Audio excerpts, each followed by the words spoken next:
ನಡೆ ಮುಂದೆ ನಡೆ ಮುಂದೆ ನುಗ್ಗಿ ನಡೆ ಮುಂದೆ. ಸೊ ನನ್ನ ಲೈಫ್ ಮೋಟೋ ಇದೇನೆ. ಏನೇ ಕಷ್ಟ ಬರಲಿ, ಏನೇ ರಿಸ್ಕ್ ಇರಲಿ, ಜಸ್ಟ್ ಹೋಗ್ತಾನೇ ಇರಬೇಕು. ನಮ್ಮ ಗೋಲ್ ಏನಿದೆ ಅಲ್ಲ, ಅದನ್ನ ರೀಚ್ ಆಗೋವರೆಗೂ ಏನೂ ಡಿಸ್ಟ್ರಾಕ್ಷನ್ ಇಲ್ದಂಗೆ ಜಸ್ಟ್ ಫೋಕಸ್ ಮಾಡಿ ಹೋಗ್ತಾನೇ ಇರಬೇಕು. ಸೊ ನನ್ನ ಮೈಂಡ್ಸೆಟ್ಟಲ್ಲಿ ಇದನ್ನೇ ನಾನು ಫಸ್ಟ್ ಫಿಕ್ಸ್ ಮಾಡ್ಕೊಂಡಿದ್ದು. ಬಿಕಾಸ್ ಈ ಲೈಫಲ್ಲಿ ಎಷ್ಟೊಂದು ಡಿಸ್ಟ್ರಾಕ್ಷನ್ಸ್ ಬರುತ್ತೆ ನಮ್ಮ ಲೈಫಲ್ಲಿ, ಬಟ್ ಅದನ್ನೆಲ್ಲ ನಾವು ಕಂಟ್ರೋಲಿಗೆ ತರಲೇಬೇಕು. ತಂದ್ರೇ ನಿಮಗೆ ಒಂದು ಡ್ರೀಮ್ ಏನಿದೆ ಅದನ್ನು ಅಚೀವ್ ಮಾಡೋಕ್ಕಾಗೋದು, ಒಂದು ಗೋಲ್ ಇದೆ ಏನಿದೆ ಅದನ್ನು ಅಚೀವ್ ಮಾಡೋಕ್ಕಾಗೋದು. ನಾನು ನಿನ್ನೆ ನನ್ನ ವೆಯ್ಟ್ ಲಾಸ್ ಆಗಿದ್ದ ಬಗ್ಗೆ ಎಷ್ಟೊಂದು ಥಿಂಗ್ಸ್ ನಾನು ಹೇಳಿದೆ, ಯಾವ್ಯಾವ ಥಿಂಗ್ಸ್ ಹೆಲ್ಪ್ ಮಾಡ್ದಂತ.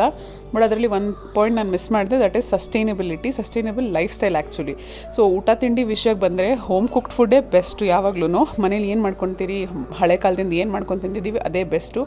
ಬಟ್ ಇನ್ನೊಂದು ಏನಂದರೆ, ಇವಾಗೆಲ್ಲ ಕೆಲವು ಸಲ ಡಯಟಿಷಿಯನ್ ಹತ್ರ ಹೋಗ್ತೀವಿ, ಜಿಮ್ ಟ್ರೈನರ್ ಹತ್ರ ಹೋಗ್ತೀವಿ. ಅವ್ರು ಏನು ಡಯಟ್ ಚಾರ್ಟ್ ಕೊಡ್ತಾರೆ ಅದೆಲ್ಲ ಫುಲ್ ಶಾರ್ಟರ್ ಟರ್ಮ್. ನಿಮ್ಗೆ ಯಾವಾಗ ಬೇಗ ವೆಯ್ಟ್ ಲಾಸ್ ಮಾಡಬೇಕಂತ ಇದ್ದೀರಾ ಆವಾಗ ನೀವು ಅದನ್ನು ಯೂಸ್ ಮಾಡ್ತೀರಾ, ಮತ್ತು ವೆಯ್ಟ್ ಲಾಸ್ ಆಗುತ್ತೆ, ಮತ್ತೆ ಅದನ್ನ ಬಿಡ್ತೀರಾ, ಮತ್ತು ನಾರ್ಮಲ್ ಈಟಿಂಗ್ ಬರ್ತೀರಾ, ಮತ್ತೆ ವೆಯ್ಟ್ ಗೇನ್ ಆಗುತ್ತೆ. ಸೊ ಆ ಸರ್ಕಸ್ ಮಾಡದೇ ಇದ್ದರೆ ತುಂಬ ನೀವು ಮನೇಲಿ ಏನು ತಿನ್ಕೊಂಡು ಬೆಳೆದಿರ್ತೀರ ಅದನ್ನೇ ಪೋರ್ಷನ್ ಕಂಟ್ರೋಲ್ ಮಾಡಿ, ಮೈಂಡ್ಫುಲ್ ಈಟಿಂಗ್ ಮಾಡಿ, ಸ್ವಲ್ಪ ಪ್ರೋಟೀನ್ ಜಾಸ್ತಿ ಹಾಕ್ಕೊಂಡು ವೆಯ್ಟ್ ಲೂಸ್ ಮಾಡಿದ್ರೆ ಫ್ಯಾಟ್ ಲಾಸ್ ಕೂಡ ಆಗುತ್ತೆ. ಸೊ ನಿಮಗೆ ಲಾಂಗರ್ ರನ್ನಲ್ಲಿ ಹೆಲ್ಪ್ ಕೂಡ ಆಗುತ್ತೆ.